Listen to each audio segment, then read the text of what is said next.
Hey guys, welcome to Man Medicine, where we talk about how men can optimize their health and escape the collapsing U.S. healthcare system. I'm going to do a short video today and share with you guys my hypothalamic pituitary axis reset protocol that I have occasionally used over the years. I don't use this very much because the issue rarely comes up, but this is something that it comes up mainly in young men who have abused anabolic steroids for a prolonged period of time and want to come off anabolic steroids and then restore their own pituitary function, their own natural testosterone production.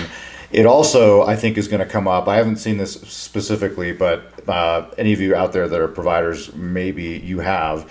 We have a whole generation now of teenagers and young men in their 20s, and obviously men in their 30s too, who are using and abusing SARMs, selective estrogen receptor modulators, that perhaps on the bro forums have been told that will not suppress their HPTA axis, but the fact is that they certainly do, and certainly at the doses, the mega doses that these guys sometimes use, and the various combinations and cocktails that they use, they often experience fairly profound HPTA axis suppression. And so when they come off of these things, they have very low LH and FSH levels, very low testosterone levels, and they tend to feel, not surprisingly, pretty bad. Sometimes they seek medical care for that. Most of the time they don't. But this is a protocol that you can find in this amazing book. So this is the Testosterone Replacement Therapy Field Manual that I wrote a few years ago, Practical Hormonal Optimization for the Modern Man. It is a short read. It's designed to look sort of like the old Ranger Handbook, any of you guys that were in the Army, but it'll tell you everything you need to know. If you want to have a copy of this protocol, it's in this book. I have some other protocols in there for restoring fertility, all of which are evidence-based. It's heavily cited in there, so if you want to go to the direct articles, you can do that too. This particular protocol comes from this article right here, from the journal Fertility and Sterility, Volume 14. It's a 2014 edition, Anabolic Steroid-Induced Hypogonadism, Diagnosis and Treatment. So let me put the little algorithm up here, and we'll just run through it real quick. Okay, so obviously, these are men that want to discontinue testosterone. So the first thing is you have to discontinue testosterone if you want to restore your axis or your SARM or whatever anabolic steroid or steroids that you may have been using. Now, this may look familiar to some bodybuilders who have these restart protocols. After they cycle, there's going to be some similarities here, but this is a little bit more sophisticated and at least has like really good evidence behind it. And this is a common protocol from what I've seen that a number of andrologists all over the world actually use. So there's some minor changes to this now because they talk about Clomid. I think what I would do the next time I use this protocol would be to substitute N-clomiphene instead of clomiphene for a number of different reasons I won't get into. If you want to see my Clomid versus N-clomiphene video, it'll explain everything you need to know about those two substances. But anyway, we're going to discontinue testosterone. And then the first box here, start HCG. They, in this particular paper, recommended 2,000 IUs twice a week. There are many different ways to use HCG. Generally, 2,000 IUs. Anything above that, you don't tend to get much extra bang for your buck, okay, in terms of testosterone or sperm production. So, but anyway, in this particular protocol, 2,000 IUs twice a week seem to be successful. I have seen some protocols where they do like 1,500 3 times a week, and that also seemed to work. So, I suppose it's up to you. And then they say plus Clomid, 50 milligrams a day. And this is for the first 30 days. So HCG and Clomid, and a pretty like solid dose of Clomid. If I was going to substitute N-clomiphene, I would probably do 25 milligrams instead of 50 milligrams of Clomid. I do 25 milligrams of N-clomiphene. And then after the 30 days, you're supposed to get labs done, and you check your LH, your FSH, estradiol, and your testosterone. Now, I have never seen fabulous results at the 30-day mark, but you should see some bump. You should see a bump in the testosterone. You will see a bump in the LH and the in the testosterone and estradiol They say that you'll see a bump in the FSH and LH. My experience is that I have not seen that because it's somewhat suppressed by the HCG. Okay, but regardless, that's the protocol. They recommend checking it. So we'll follow the first arrow. If everything is normalized at this point, which I've never seen it normalized at 30 days, but if it is, they say discontinue Clomid and off you go. Okay. Now the reality is I don't think very many men go down that arm of this algorithm. There may be some, but probably not many. 30 days of HCG and Clomid to fully, or to at least restore your, HPTA axis seems pretty fast. I personally have never seen it. Now, let's go to the other arm on the far left. If the LH and FSH remain low, but the estradiol is within the normal range, and presumably the testosterone is low as well, then they say, okay, you got to do another 30 days of Clomid and then, reassess at that point, or enclomiphene. Okay.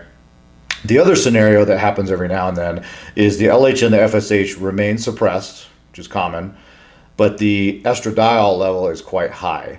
And so, they assume that high estradiol level is, despite the presence of the Clomid, is still exerting a negative effect.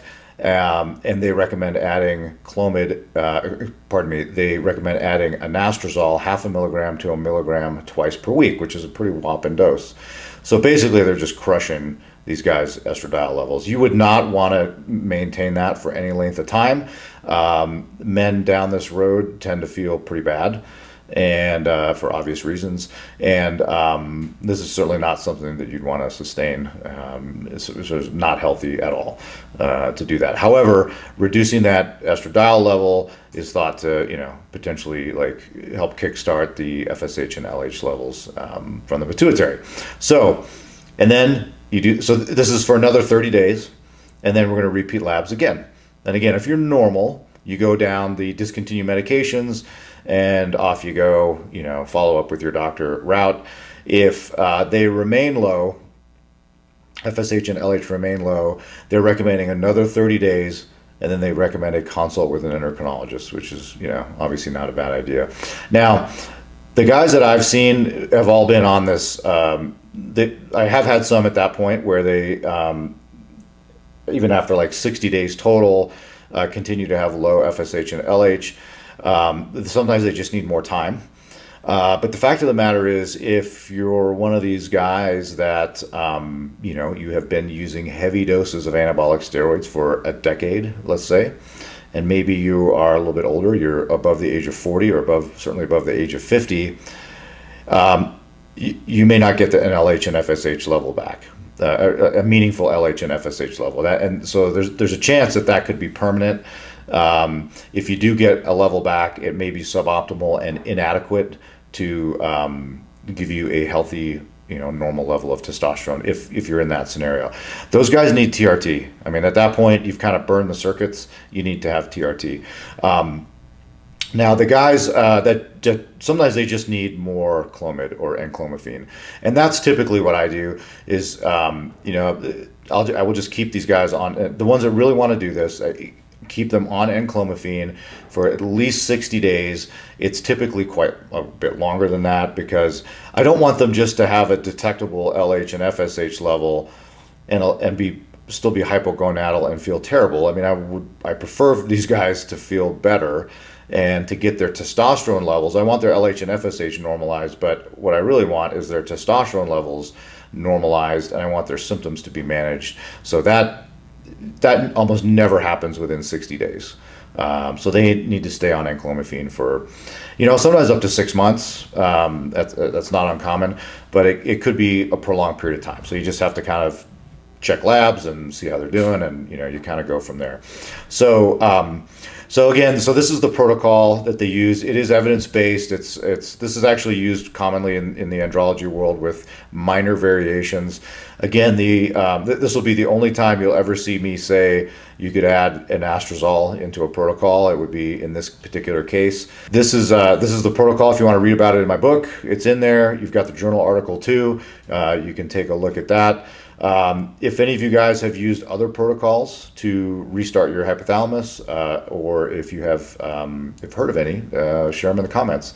But you can certainly wait on your own. You can just kind of wait for the axis to wake up, and certainly in younger men that will happen. It can take a while. It can take a few months. It can take many months. It can be over a year sometimes if you've been on cycle for a very long period of time, and that can be pretty miserable. So my approach is to try to get you normalized as quickly as possible and get you feeling better, and and go from there. So that's all I have for you guys today. I hope you found this useful, and we'll talk to you next time. All Man Medicine video and audio has been created and shared online for informational purposes only. This podcast does not constitute the practice of medicine or professional healthcare services of any kind, including the giving of medical advice. I am not your doctor. No doctor-patient relationship has been established. This content is not meant to be a substitute for professional medical advice and should not be relied upon solely for that purpose either. The only purpose of this content is to present peer-reviewed, research-backed health information for your consideration. As always, rely on the advice and guidance of your personal physician before undertaking any activity presented here, and if in doubt or not comfortable with said activity, practice discretion. Your health is your responsibility and not ours. Finally, I take conflicts of interest seriously. I accept no compensation whatsoever from any private corporations, including pharmaceutical or supplement companies.